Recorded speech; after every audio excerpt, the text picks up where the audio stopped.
Hi guys! Dumating ng ating order dito sa TikTok na eyelash extension. So, ayan.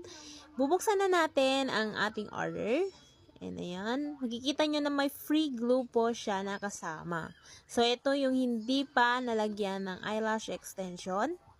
Ganito ko siya ilagay. So, ito yung first time ko maglagay ng eyelash extension. So, medyo matatagalan ata ako sa paglalagay nito. So, ayan, lagyan lang natin ng glue yung eyelash extension. Tapos, medyo ihipan din natin ng onte para mas mabilis matuyo pagkalagay na natin sa ating pilik mata.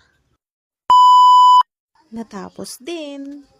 So, umabot ata ako dito ng mga 30 minutes sa paglalagay nito, guys. Sobrang tagal ko naglagay. So, ayan guys, kung gusto mo din mag-DIY eyelash extension, just click on